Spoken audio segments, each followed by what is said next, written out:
Hello and welcome. I'm Captain Mike Bland, the Commanding Officer of Media Relations Division with the Los Angeles Police Department. This critical incident community briefing is intended to provide you with information about an officer-involved shooting that occurred in Newton Division in the city of Los Angeles. You are about to see relevant video footage and learn about other evidence and police procedures related to the case so you can have a better understanding of what occurred, based on what we know right now. The LAPD conducts very thorough use of force investigations, which typically require investigators to interview multiple witnesses, view countless hours of video footage, and analyze a considerable amount of forensic evidence. We are still at the very early stages of this investigation, which can often take up to a year to complete, and our understanding of the incident may change as this additional evidence is collected, analyzed, and reviewed. We also do not draw any conclusions about whether the officers acted consistent with our policies and the law until all the facts are known and the investigation is complete. A word of caution. The images and information you are about to see may be disturbing. When a police officer uses force to arrest a suspect or defend against an attack, it can be graphic and difficult to watch. In addition, there may be strong language used by those shown in the video. As such, viewer discretion is advised, especially for young children and sensitive viewers. On December 19, 2025 at around 3:35 a.m., Central Patrol Division officers were in the area of Gladys Avenue and 8th Street in Newton Division when they saw a gray Nissan Sentra being driven nearby commit a traffic violation. A portion of this incident was captured on the responding officer's digital in-car video. Most marked vehicles assigned to patrol have a camera mounted inside which activates when the emergency lights are turned on. The camera can also be manually activated. These digital in-car cameras have a buffer of video without audio. Upon activation, the camera goes back 1 minute and starts recording.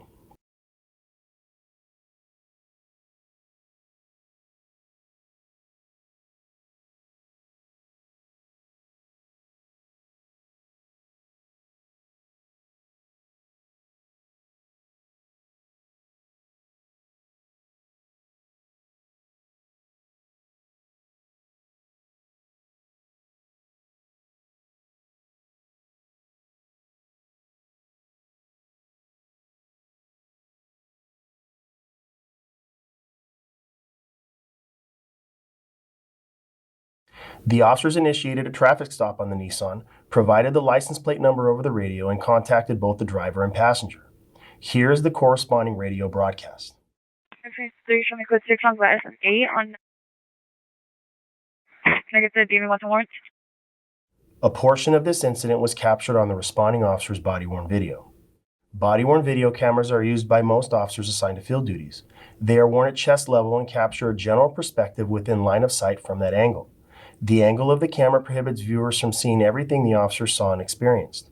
Upon activation, both audio and video will turn on. However, body-worn video cameras have a buffer of video without audio from the previous 2 minutes prior to activation. This feature is designed to capture incidents that occur suddenly, where an officer doesn't immediately activate the camera. Here is body-worn video from the officers involved in this incident.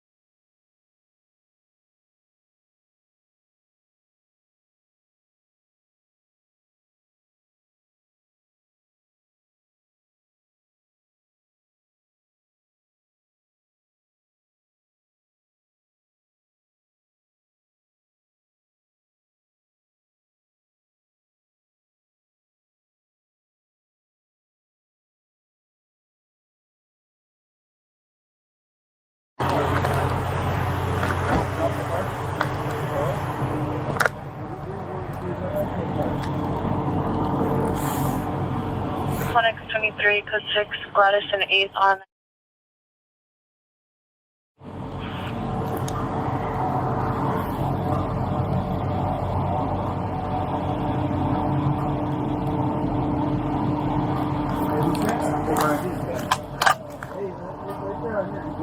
Oh yeah, that's code 4.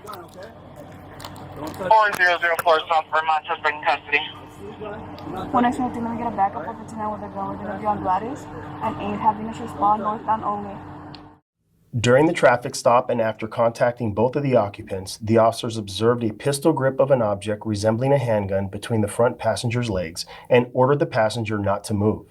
The officers requested the assistance of additional patrol units, and while awaiting their arrival, a responding unit advised the officers that the license plate query on the Nissan revealed that it had been reported stolen. 2029, do you have a code 4? Get a backup for 59 with the gun. We're gonna be on Gladys and 8 having to respond northbound only. Any unit in the city 1X23 is requesting backup. Area unit supervisor for 415 Mount the gun, Gladys and 8. Units respond northbound only.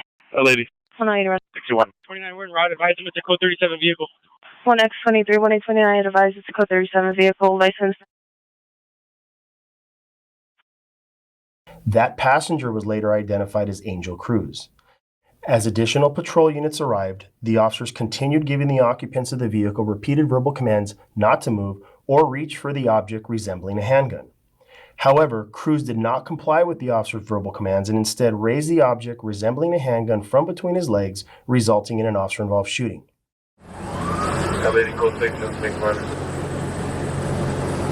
108 is for 6 Eastbound traffic off of 80 glider shut off.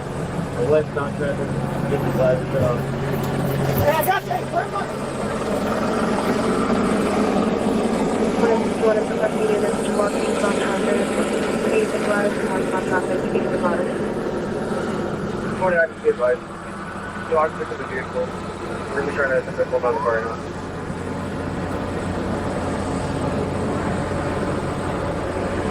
2029 has 2 occupants in the vehicle. Attempting to get 26 out of the vehicle.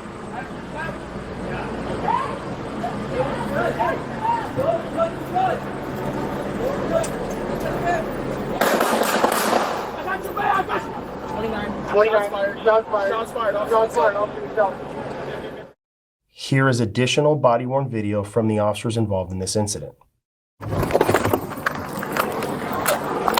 Don't fucking move! That's inside left. That's inside left. Can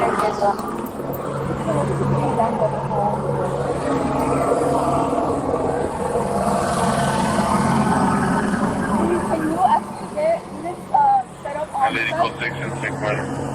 What do you mean? You want? 108 is for 6 and Eastbound traffic off of 80 glider shut off. And westbound traffic, 80 I glider don't shut see it off. on this side, but I'm Yeah. Worry about it. We got it. Just run out the car. Hey, put your hands up. 1 is requesting units to walk eastbound traffic. 8 and Gladys and westbound traffic, Where 8 is the and guy? Gladys. I can't see it, but I'm just saying that it's on his lap. The occupants of the vehicle. We're really trying to pull out the car right now. Hey, Madonna, where's your fireman? My partner should get on the car. 129 has 2 occupants in the vehicle. It's where's it at? Attempting to Where's get it In his lap. Okay, passenger's lap. Yeah. Okay. Hey, let me see your hands, dude. Stop moving around. So, yo, all right, listen. Hey, don't. He's fucking reaching. I got you, man. I got you. 29, shot fired. Shot fired, off to yourself.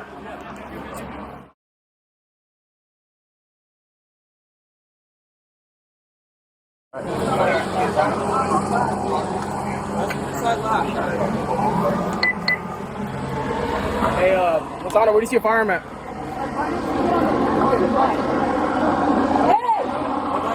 Hey. Let's where's it at? Where's it at? Okay, passenger's lap? Yeah. Okay, so Let me see your hands, dude. Stop moving around. yo, alright, listen. Hey, don't. He's fucking reaching. Stop! Fuck. 29, shot fired. Shot fired, off to yourself.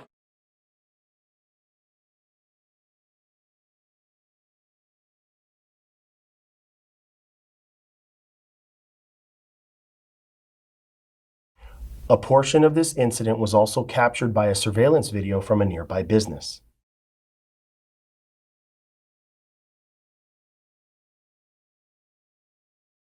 Cruz was struck by gunfire, removed from the vehicle, and taken into custody without incident. The driver of the Nissan, later identified as Luis Villegas, was also taken into custody and arrested for driving a vehicle without the owner's consent. Los Angeles Fire Department paramedics responded and transported Cruz to a local hospital to be treated for the gunshot wounds he sustained as a result of the officer-involved shooting. While there, medical staff determined that Cruz would need to be admitted to the hospital for further treatment. Following surgery, Cruz was transferred to the hospital jail ward.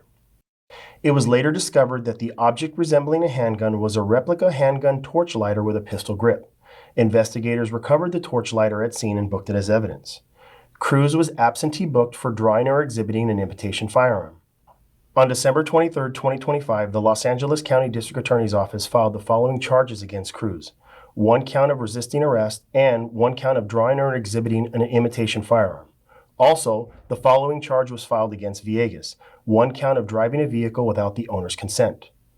Elijah Cruz is a 35-year-old resident of Los Angeles. Luis Villegas is a 36-year-old resident of Los Angeles.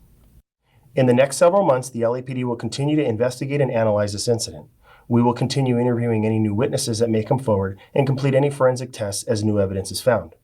After the investigation is complete, our Critical Incident Review Division will forward their findings to the Chief of Police, who will make his recommendation to the Civilian Board of Police Commissioners. The board will evaluate the evidence to determine whether the officer's tactics, drawing and exhibiting a weapon, and use of deadly force in this instance met the high standards expected of all LAPD officers. Additionally, the Office of the Inspector General will conduct a parallel and independent review of the investigation and will provide its recommendations to the board. If you would like more information on how the LAPD investigates all serious use of force incidents, I encourage you to visit lapdonline.org, where you can find the LAPD's use of force policy and procedures. Thank you for taking the time to view this critical incident.